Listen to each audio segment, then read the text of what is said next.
میں یوسف ہوں، کیا میرا باپ اب تک زندہ ہے؟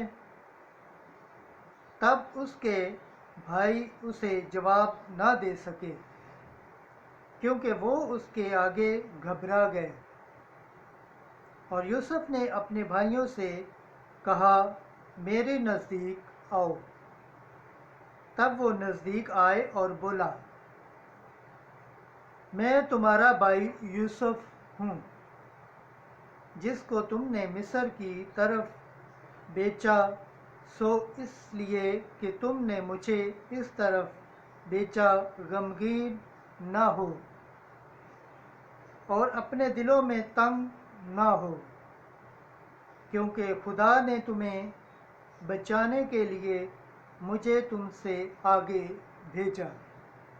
خداوند کے پاک کلام پڑھے اور سنے جانے پر خداوند کی برکت ہو، خداوند کا شکر ہو، آمین۔ آج کا زبور پڑھا جائے گا، زبور 104، اس کی 16 آیت سے 21 آیت تک۔ جماعتی جواب: خداوند نے جو عجیبات کیے ہیں انہیں یاد رکھو۔ ہالےلویا، ہالےلویا۔ خداوند نے زمین پر فقر نزول فرمایا اور روٹی کا سہارا بالکل توڑ ڈالا۔ اس نے ان سے پہلے ایک آدمی کو بھیجا تھا، یعنی یوسف کو، جو غلامی میں بیچا گیا۔ جماعتی جواب: خداوند نے جو عجیبات کیے ہیں انہیں یاد رکھو۔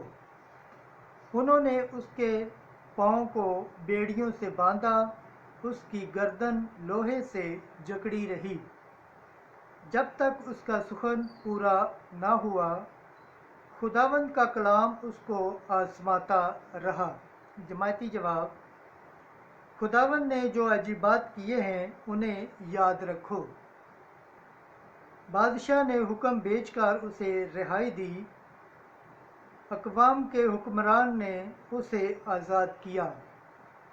اس نے اسے اپنے گھر کا مختار اور اپنی ساری مملکت پر حاکم ٹھہرایا۔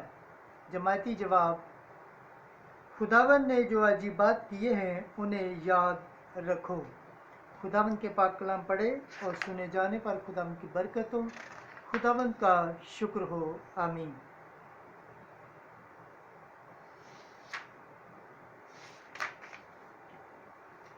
آج کی انجیل مقدس متی کے مطابق اس کا 10واں باب 7ویں آیت سے 15ویں آیت تک۔ مفت تم نے پایا ہے، مفت ہی تم دو۔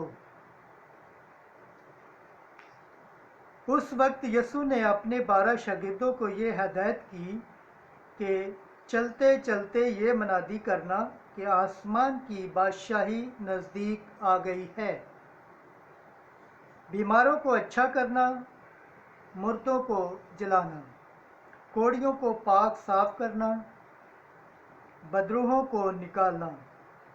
مفت تم نے پایا ہے، مفت ہی تم دینا۔ نہ سونا، نہ چاندی، نہ تانبا اپنے کمر بند میں رکھنا، نہ راستے کے لیے تھیلی، نہ 2 کرتے، نہ جوتے، نہ لاٹھی لینا، کیونکہ مزدور اپنی خوراک کا حقدار ہے۔